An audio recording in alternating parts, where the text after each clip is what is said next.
So do you guys have any burning questions that you want me to address first? I know, Debbie, you had said that there were several things that you wanted answered. I'm see if anybody else has questions that I want to make sure that I go over.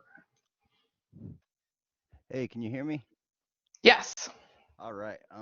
Basically, as long as we go over at one point, one of the problems, kind of like the homework problems, the longer ones with the brackets and the parentheses. For Mm-hmm. some reason, it's throwing me off. I don't know why. We We can can do do it as long that. as we can. All right, perfect. Thank you. Yeah, let me find one of those. That's actually, I can start with one of those. That will probably cover a lot of questions that you guys have. I can really go into detail on that. So let me open up the ebook so I can pick one.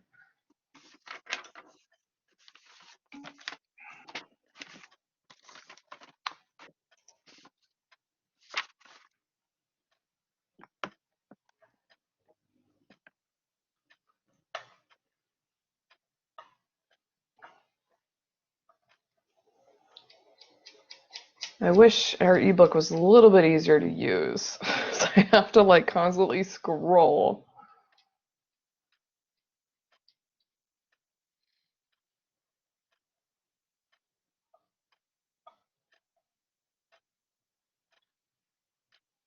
Okay.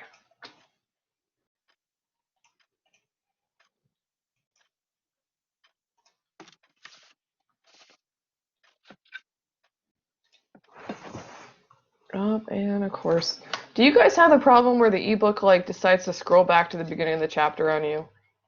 It Or is does that that to me. it just did that to me and I had to start scrolling again. I don't know why it does that.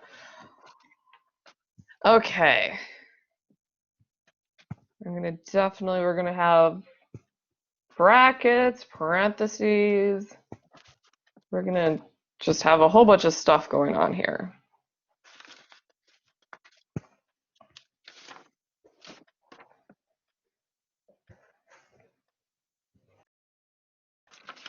Okay. So we have -2 and then a bracket. So if there's a number right in front of a bracket, we are assuming that's multiplication. So if you need to write a little dot there, that's fine. If there is no number in front of parentheses, you can assume that is a 1. So that could be like a 1 times and then the parentheses. Then we have this minus and then we don't have a number there. So what could be helpful for a lot of people is turning that minus into plus a -1 and then multiplied by the parentheses. And I know a lot of people struggle and with the minus and knowing when it's a minus, when it's a negative. So if it makes it easier for you, you can do that with all of the minuses. You can turn it into plus a negative.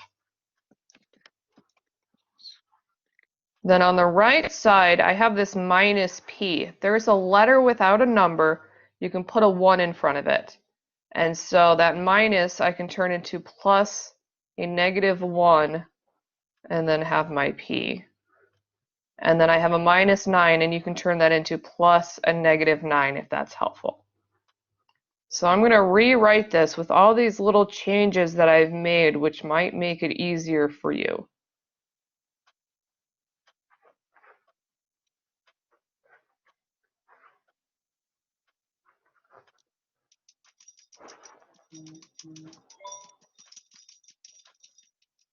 I know it's going to make it look a little longer, but this might make it easier. So I'm adding like little dots everywhere that I've got multiplication going on through the parentheses. I put in ones where there weren't numbers so that you can see that there is kind of basically a number in front of there.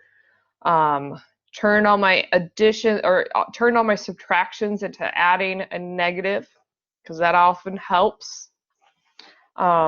So it does look a little bit longer, but then we've got everything there. And so the way we simplify when we're solving was we first have to simplify both sides. So step 1 is to simplify both sides.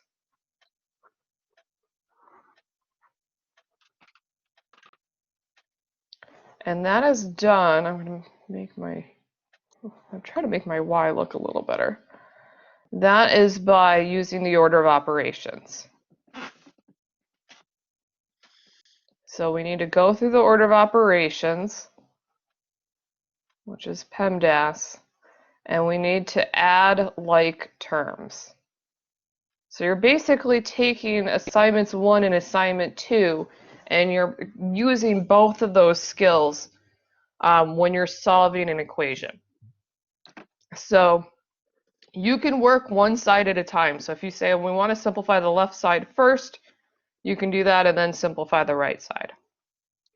So I'm going to go through the method that I did before when we have the brackets, and I'm going to highlight everything that contains those brackets. So there's my brackets, and then so let's just use green. I'm going to highlight everything in the parentheses here as green. So we're working inside out, and so we want to do the parentheses inside the brackets before we do anything else. Now, when we're saying we're working parentheses, you're looking to see if there's anything that you can combine in there. So I have 4p plus 1. Those are not like terms because 1 has a p and the 4 is, it has a letter, 4p, and then you have this 1 and it doesn't have a letter. So if they don't have, if they're not like terms, you can't add them together. So the 3p plus -1, those also are not like terms. And then I have another 3 plus -1p. Those are not like terms. So when we're looking at all of our sets of parentheses in green, there is nothing that we can do inside there because they're not like terms. So we can't do anything. So then we move on to see if we have any exponents, which we don't. So next is the multiplication and division. So that's where we're going to do the distributive property. So that's where you take the number that's outside the parentheses and you multiply it by everything inside the parentheses. So we're going to do this for all of these parentheses here. So that's basically the multiplication step as we're trying to simplify both sides. So my -2 times in the bracket, that stays out there. Now, I usually do this multiplication in my head, but I'm going to write it out for you so that you can see it. So I'm going to have 1 times 4p plus 1 times 1. So that's the first distributing that we have going on. I took the 1 outside the parentheses, we're multiplying it by everything inside the parentheses. Then I have the next set of parentheses. We have this -1 and then the 3p plus -1. So now I'm multiplying the -1 by everything in the parentheses. So that's going to be -1 times 3p. And you're always putting a plus in between each of these. -1 times -1.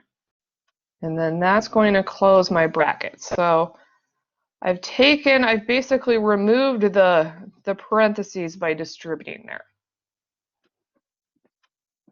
Now on the right side, that 5 is going to get multiplied through the parentheses.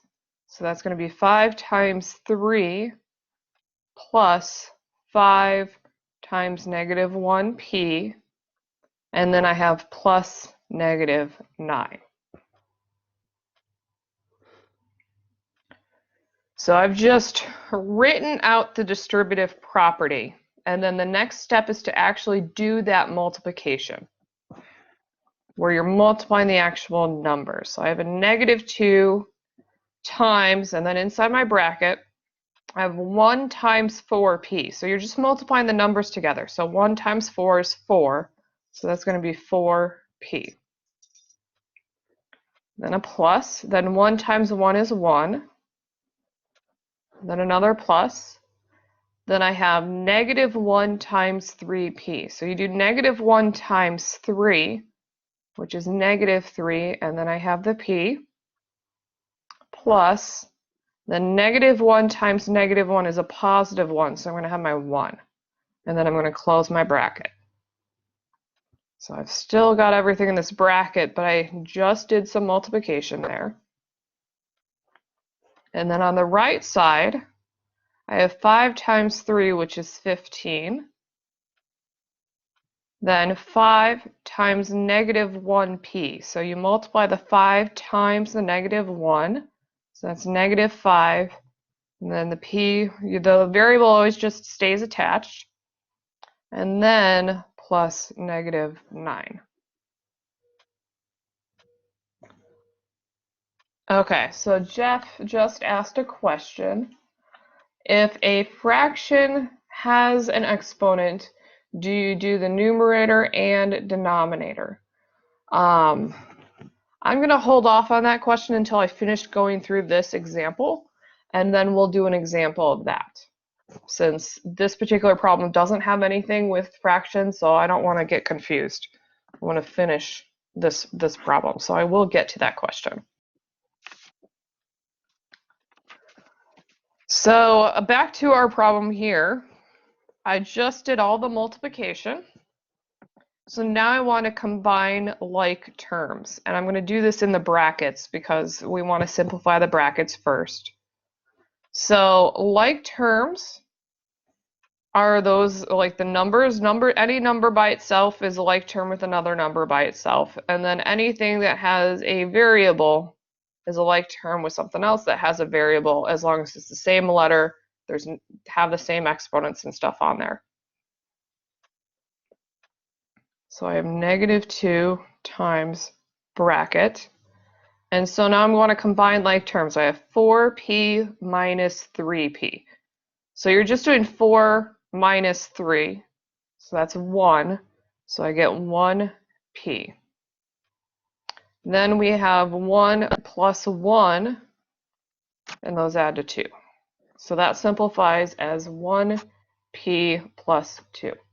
Hi, Jeff. You said I kicked you out when you asked. I was saying I was going to get to that later because I want to finish this problem first.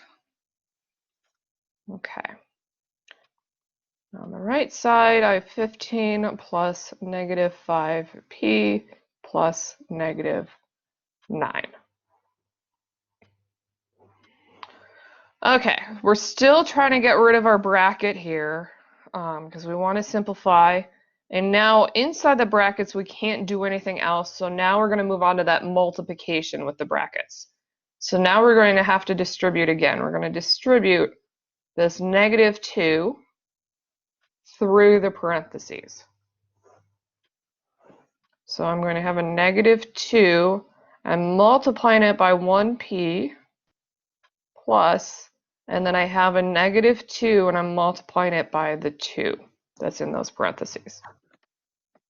And then the right side is still 15 plus negative 5p plus negative 9.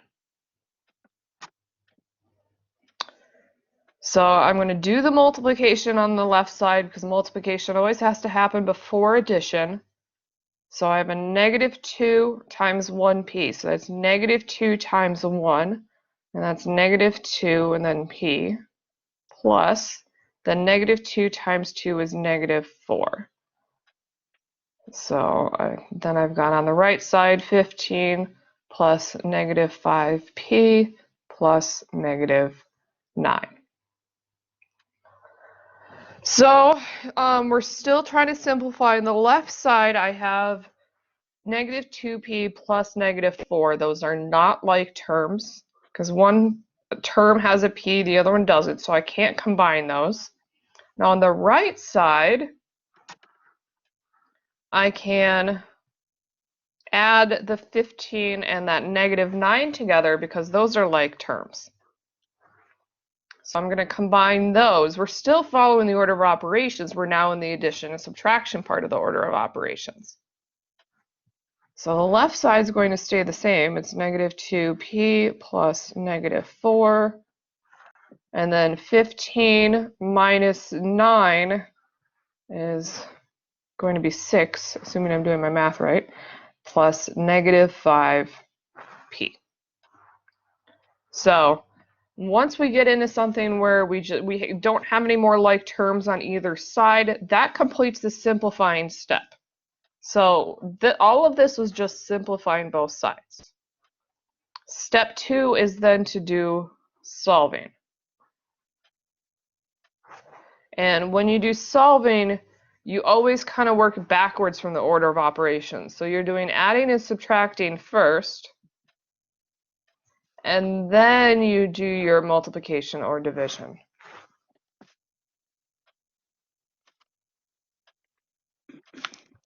So the solving process is essentially the opposite of the order of operations in terms of what you're doing.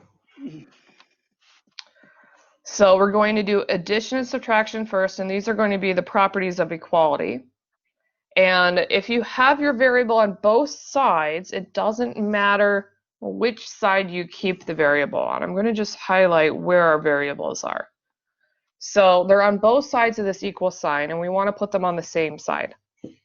I just always like to make my variable on the left. So if I want to have my variable on the left side, then I need to get rid of the one on the right side.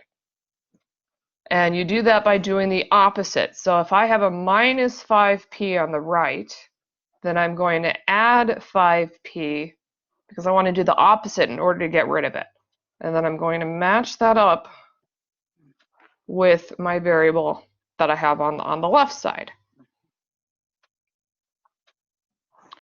So then I have a negative 2 plus 5, which is 3. So 3p plus negative 4 equals 6. And then a negative 5p plus 5, negative 5 plus 5 is 0, so that's no longer on the right side. Yeah, David, I see you've raised your hand. Do you have a question? Yes. Can you hear me well? There's talking in the background, so I can't really hear you all that well. Sorry about that. I'll try to speak up as loud as I can. So when you do the 5p plus the plus 5p, you bring it over to the left, over to the negative 2p. Does that matter? Like that small part has me confused. I mean, I thought it would be. I thought you would try and eliminate negative 2p with a 2p as well, not bring the 5p over to the left. You could move the minus 2p and put it on the right side, but you're going to have a p somewhere. It's either going to be on the left side or the right side. And when we're solving these and we're like a negative 2p plus 5p, the p just hangs out, so the p never disappears. We're just kind of moving how many we have from one side to the other. Okay, understood. Okay.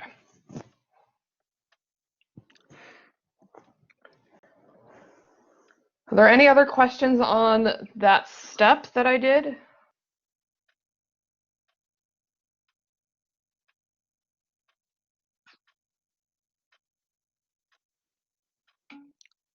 Okay.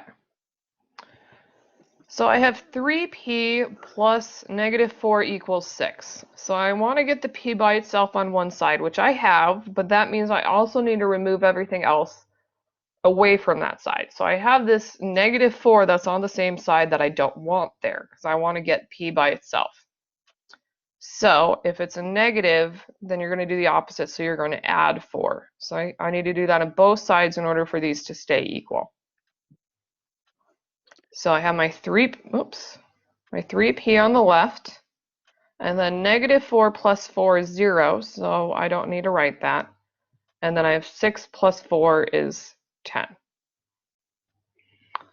So once you're at the point where you have just something equals something else, there's no more adding, subtracting to be done, and then the next step is any multiplication or division. We generally always do division because we want just the p.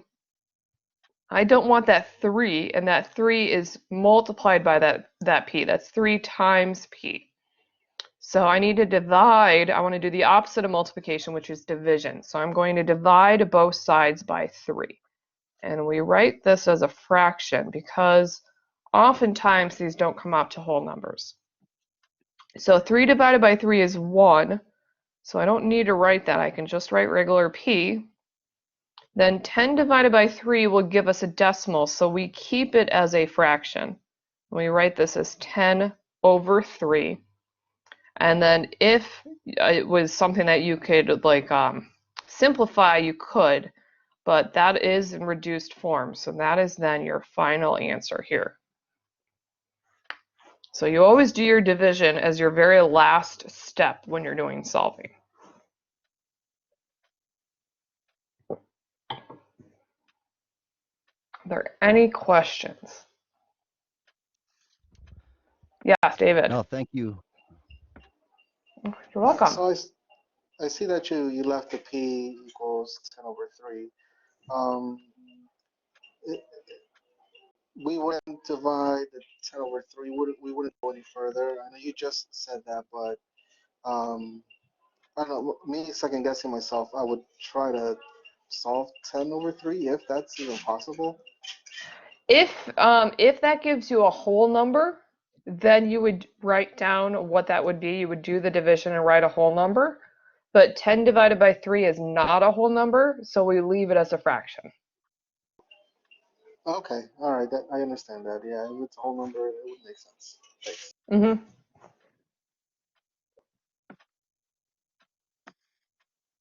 There are other questions on this particular problem? Okay, that answered Lewis's question. Yeah, David. Sorry, really quick. It's not regarding this specific problem, but regarding problems like these. When we take the quiz, and it says simplify, do we just simplify it as we did here, or do we simplify and solve as well? If it says simplify, simplifying is basically everything that we did from here to, from the very beginning. That's the simplifying process. When it says simplify, you're not finding an answer, you're just doing the order of operations. If it says solve, so if it's solving, that's when you start moving things on each side of the equation. And so usually when we say simplify, we don't have equations. And so the term simplify is used if there's no equal signs at all. And then you're just doing the order of operations. If there's an equal sign, we generally will always say solve, and that means you have to go through all of this. You have to simplify and then do the solving portion if it's not already simplified. So solve is basically doing both of these, but simplify will be just the order of operations part. Okay, thanks. Mm-hmm. Okay, now Jeff had asked a question.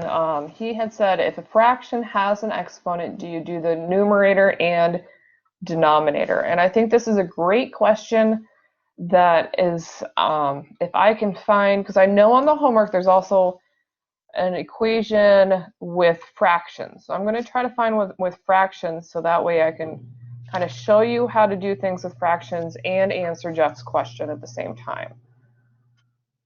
So I just need to scroll to find a good one. Okay.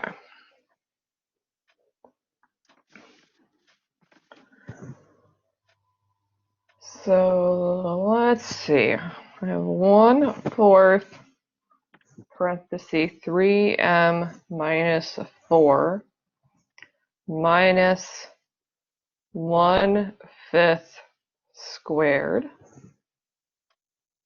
equals 1/4 m plus 3 over 10.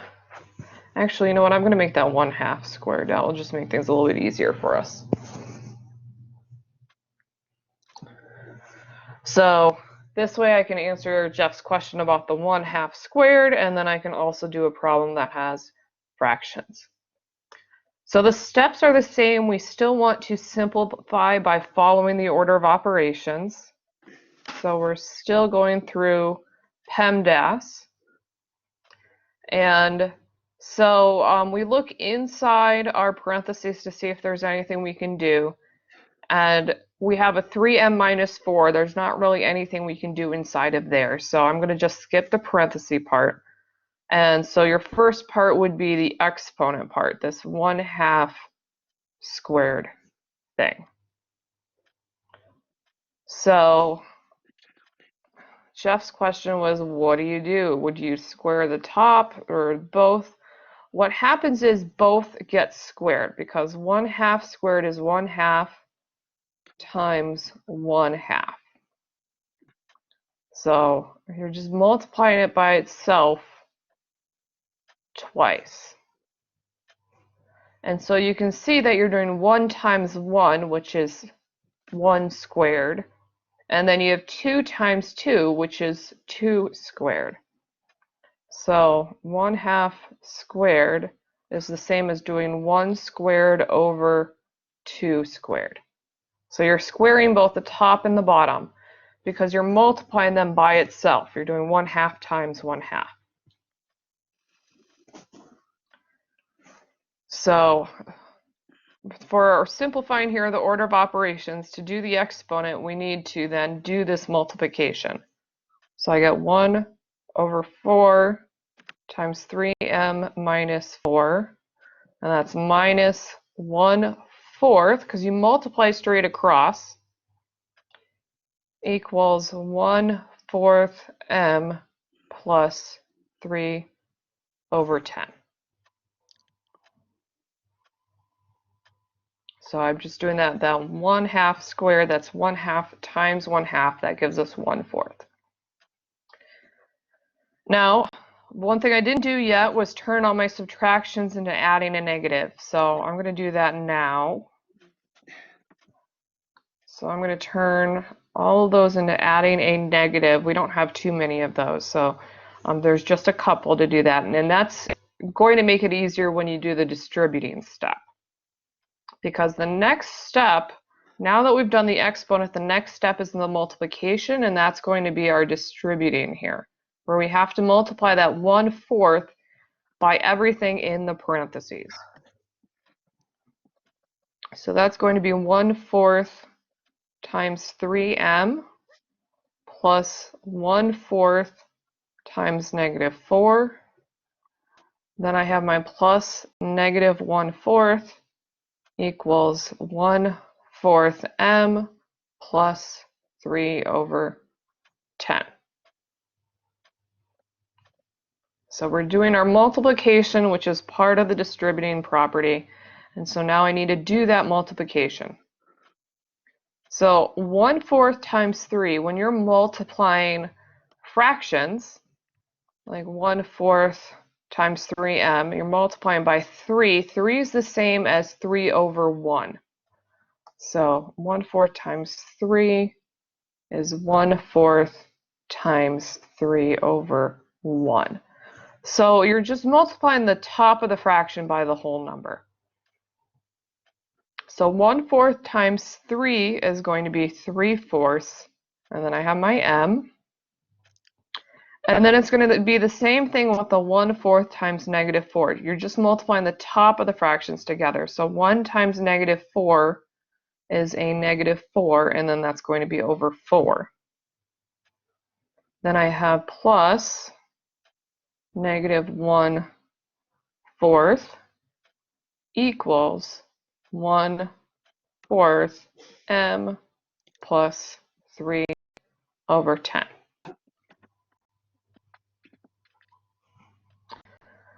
So now I've got all my multiplication. So order of operations is addition and subtraction. You're going to be combining like terms. And so I can combine these like terms, the -4/4 plus -1/4. So I'm going to combine those together. So we have 3/4 m, and then you have a -4 plus -1. You're adding the tops together. So that's -5 the denominator stays the same, so that's still going to be over 4 equals 1/4 m plus 3 over 10. So now we've gone through the order of operations, we've done the simplifying process. The next part is the solving process. So what we've done so far is just simplifying. Now when you're solving and you have things with fractions, the best thing to do is to multiply everything by the common denominator, and that will get rid of the fractions. So we want to multiply by the common denominator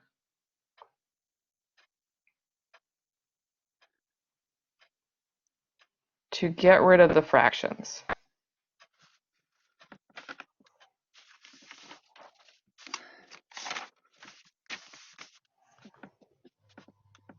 So our denominators here are 4 and 10.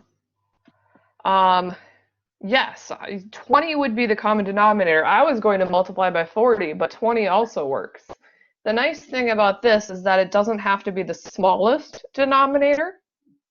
The smallest one does make it easier, but it doesn't have to be the smallest like it does like when you're doing fractions by themselves. When you're solving, you can use, 20, you can use 40, you'll eventually get to the same answer. So if we're going to multiply by 20, which is the smallest one, I'm writing these with parentheses. We're basically distributing 20 through everything basically. So you're going to be distributing 20, you're creating parentheses. So we're going to have 20 times the 3/4 m plus 20 times -5/4. And then on the right side, even though it's written to the right, you're still distributing through the parentheses. Yes, Debbie. Stephanie, why wouldn't you take that 1/4 m on the equal side and plus that out and put it on the other side from the 3/4 m and 3/4 m and minus that first? You can do that okay. first if you want. Okay. Most people would rather get rid of fractions first before they do anything. So that's why I'm doing that first, because that's just more comfortable for a lot of people. Thank you. Mm-hmm.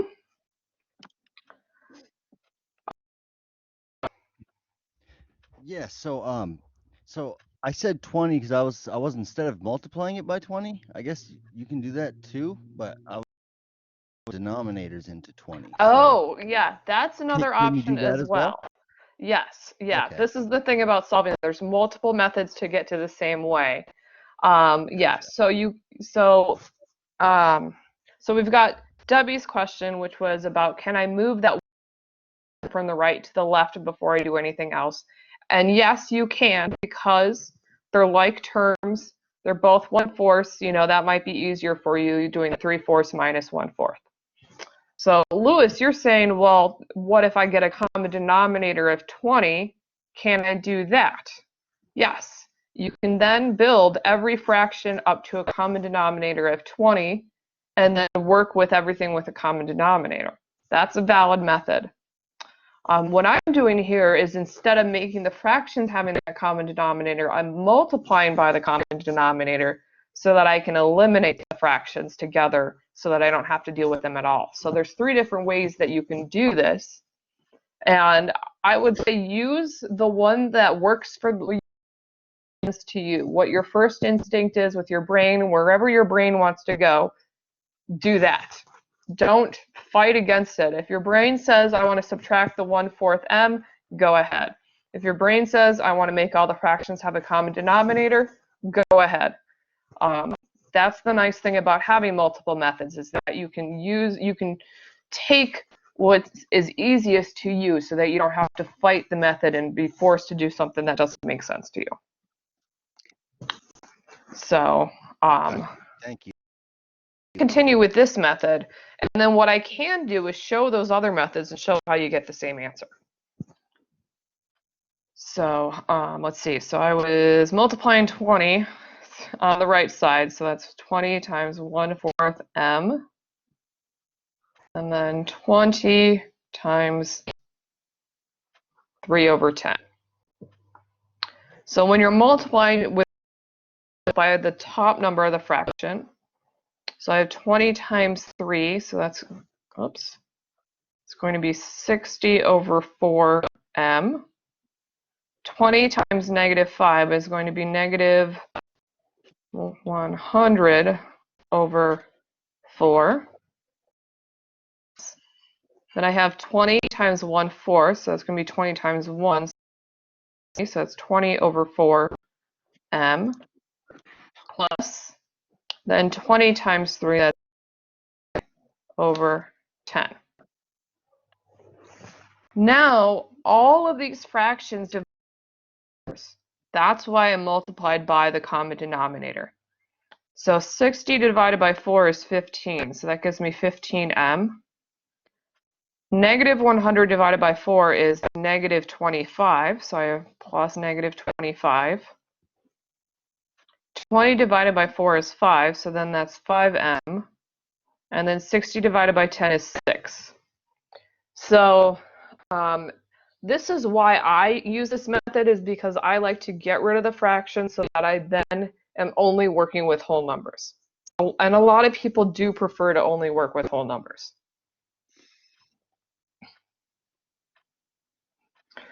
So,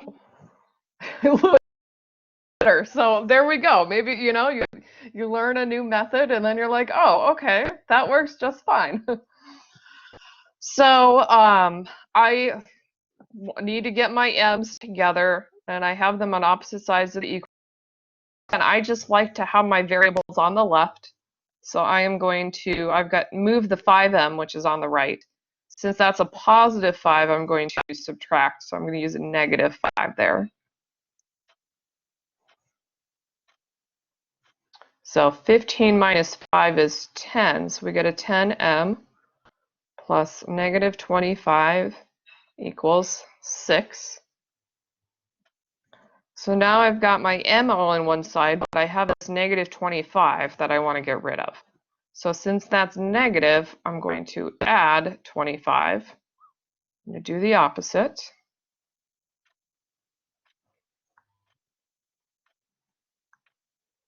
So that gives me 10m, and then the negative 25 plus 25 cancel. And then 6 plus 25 is 31. And now I just want to get the m. I don't want that 10. So that's 10 times m. So we're going to divide everything. Oops, I'm going to use my orange. Divide everything by 10.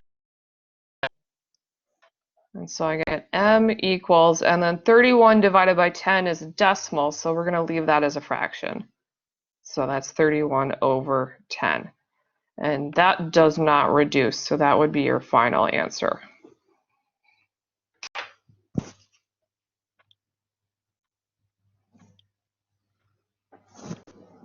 So there are questions.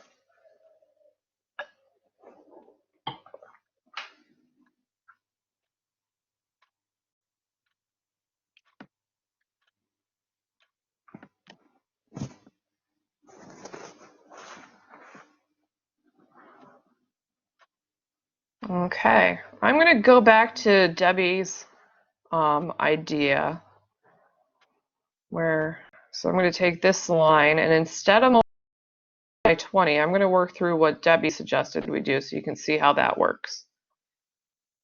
So we have 3m. I'm going to just write this down as Debbie's suggestion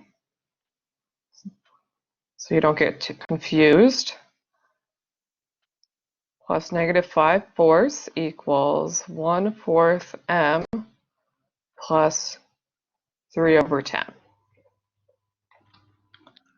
So Debbie was saying, well, let's subtract the 1/4 m from both sides so we can get the m's on the same side.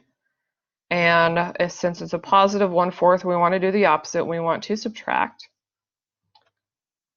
So you'd have 3/4 minus 1/4, which is 2/4.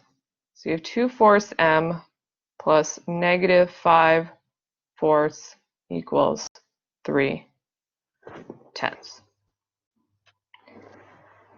Now you're at this point, you're still at a point with fractions, so you still have multiple choices. So we could multiply both sides by 20, like I did previously, so that you get them whole numbers. You could build these up so that they have a common denominator, and then you can get, get a common denominator. Or you can continue, I think those are basically the same options, because you'd have to get a common denominator for the negative 5/4 and the 3/10. If you want, you can reduce the 1/4 or the 2/4, that reduces to 1/2. So you could have 1/2 m plus negative 5/4 equals 3/10. So let's say you want to get the common denominator method at this point. And then I will just call that Lewis's solution. So if we want a common denominator, we would want to have 20. And we don't need to do that for everything. Oops, I don't want to multiply by 20. We only really need it for the number portions without the letter. So the negative 5/4, I'd want to multiply that by 5 to get a common denominator. And then the 3/10, I'd have to multiply by 2 to get a common denominator. So I'm going to just common denominator method.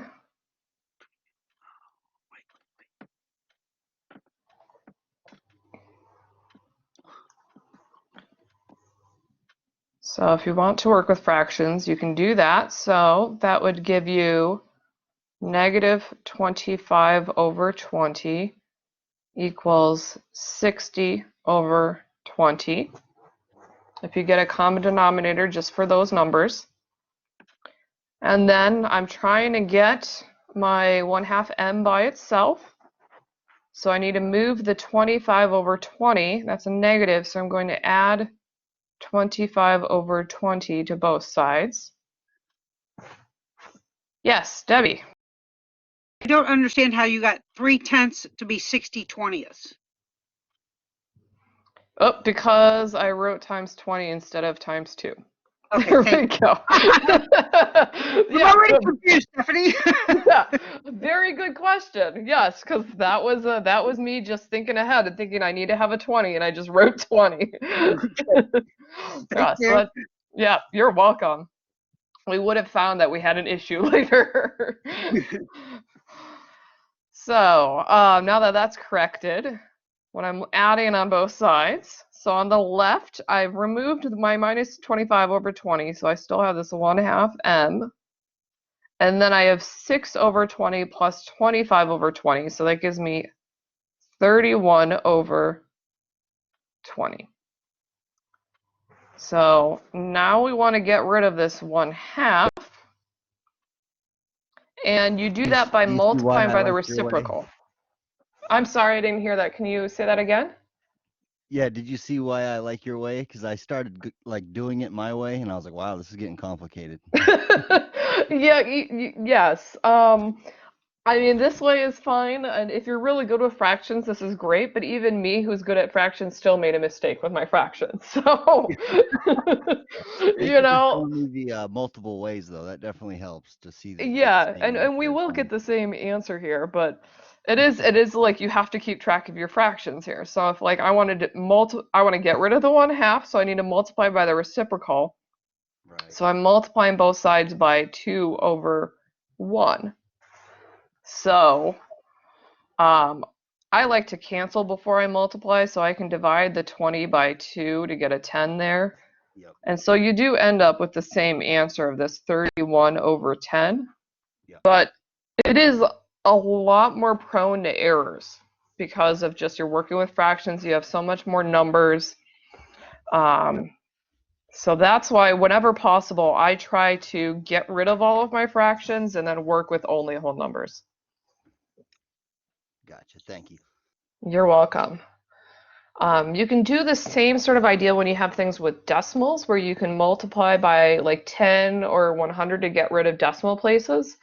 But because calculators do decimals so easily, I usually don't bother doing that with decimals because I can just use my calculator. But calculators don't usually make it easy to do fractions, which is Right. why I try to get rid of them.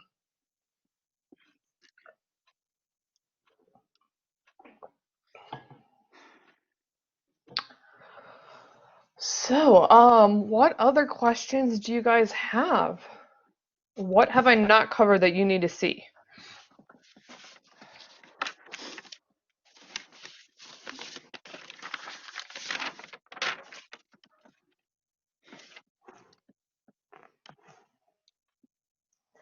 Yeah, Debbie. Okay, Stephanie, I don't know if you can do this or not. I might be asking, but can you go over a homework assignment question from last week? Sure. So, well, I'll do one similar to last week, but I won't do Okay. the exact numbers. I actually have similar problems already in preparation for this with different numbers. Which problem on last week's? Number 2. Number 2. I figured it was probably going to be number 2 Yeah. with the fractions, because that's the one Yes. that everybody, yeah. And unfortunately with that problem, because it's not an equation, you can't multiply to get rid of the fractions, because that only works, it only works when you have an equation. And we don't have an equation, so when you have an expression, there's no equal sign, you are forced to work with the fractions, unfortunately. So, yeah, so here's my sample. It's similar, but it has different numbers. I'm going to start by just rewriting all of those minuses as plus negatives, and then the t, I'm going to just add a number 1 in front of it. So I'm going to just rewrite this. I'm going to put my multiplication symbol, 1t, and then plus -6 instead of -6. Then plus 3, -7/3t plus 5. And then I have a minus, so I can make that plus a negative, and then because there's not a number there, I can make it a number 1. And then 1, and then I have a minus, so I can make that plus a negative, and then 2/3 t. So I just made all of my minus signs plus negatives, and then put ones where it might get confusing. So this is a problem where you simplify. So you're not going to be solving, you're not going to be finding out what t is, because we don't have an equal sign. If there's no equal sign, we can never solve. We're just going to simplify and do the order of operations as much as possible, and we're going to still have letters in our answer. It just is not going to get down to a single number. So order of operations, we've got parentheses, and then exponents, and then multiplication. The distributive property falls under the multiplication, not parentheses. So you'd be looking at these parentheses to see if there's anything you can add together. But all 3 sets of these, there's nothing that we can add together because they're all a number and a variable, and those don't add. So there's nothing to do with parentheses. We have no exponents, so that means we need to use the distributive property. We need to multiply. So we need to multiply each of the outside numbers by the inside parts. And I always like to draw arrows so I'm remembering what I'm multiplying here. So we have -11/3 times 1t plus -11/3 times -6. Then I do the next set of parentheses there, the next distributing, and that's with 3. So that's going to be 3 times -7/3t plus 3 times 5. Then I have the third one, which has -1. So that's -1 times 1 plus -1 times negative 2/3 t.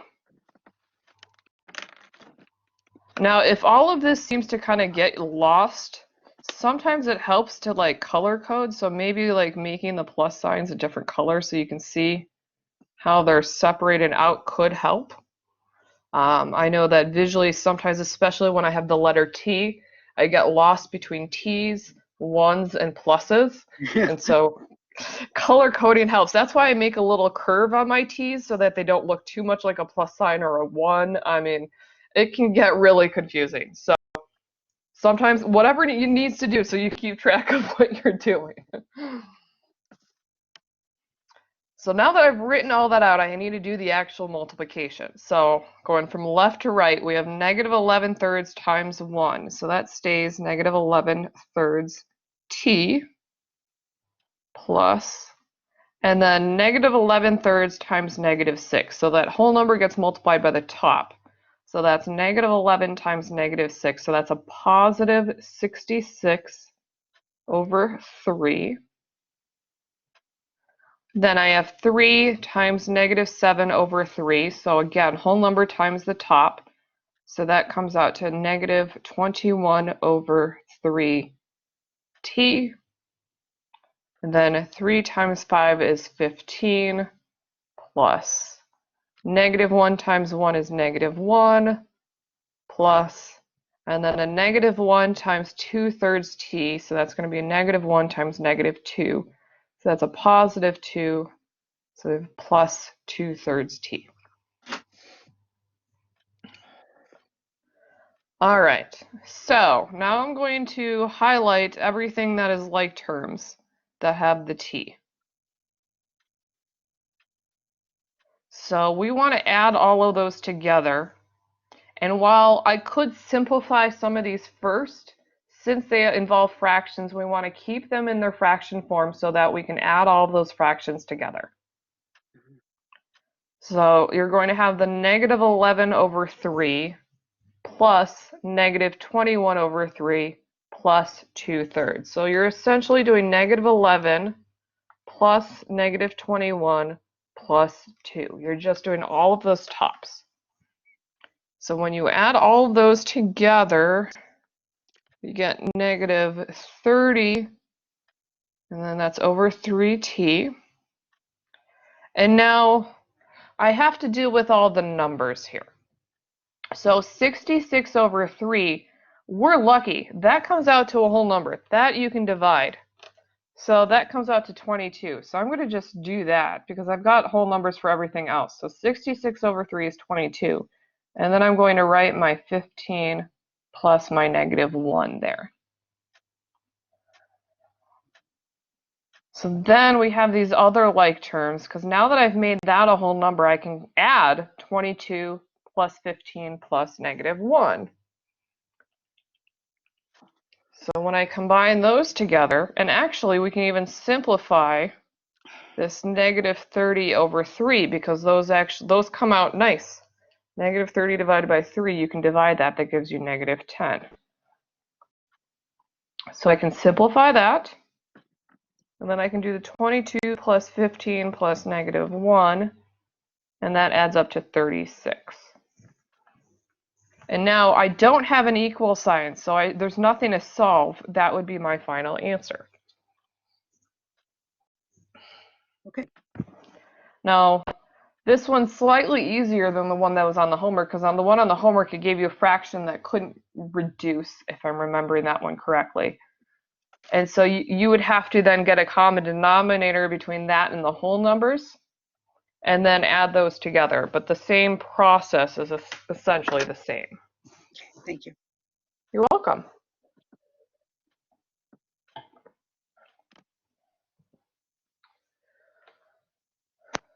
All right, so we've got about 5 minutes. Are there any questions that we can do in 5 minutes?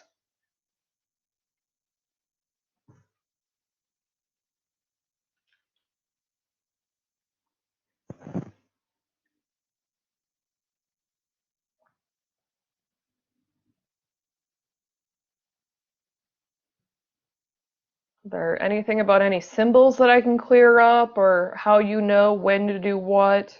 Is that making more sense now?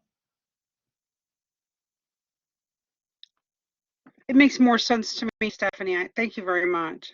Good, good. Yeah, I figured I was making a point so that I'm like, okay, I want to make sure that I'm going through why everything that we're doing, how you know when to multiply, there's all those little rules, but the more you practice, the better you get at it, and you start seeing the patterns.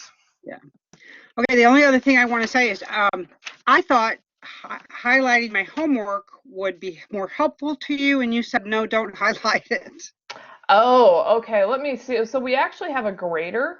So I grade the discussion forums, but we actually have somebody else who is grading the assignments.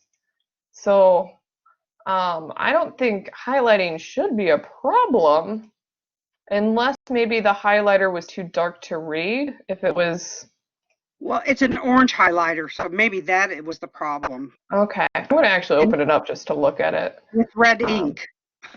Oh, that might be the problem. That might be if it was orange with red ink, that might be, oh, okay, yes. If you used black ink, I think that would help. I think Okay. yeah, I think it was with the red ink. Okay. Thank you. Yeah.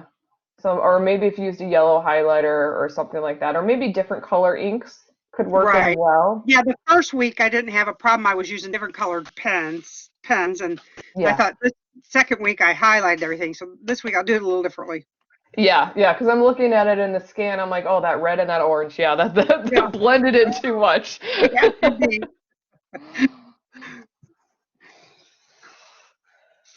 All right.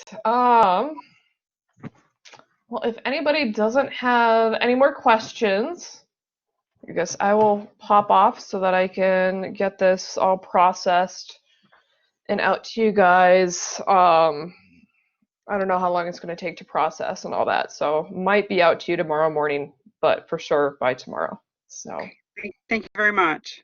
oh, you are welcome. Thank you guys for coming and asking questions. I really appreciate that, that you have questions, and I like that we've been able to talk about, oh, this is another method you can do this, that you see that there's not just one way. Right. So, all right. Well, happy March. You guys all enjoy the rest of your Sunday.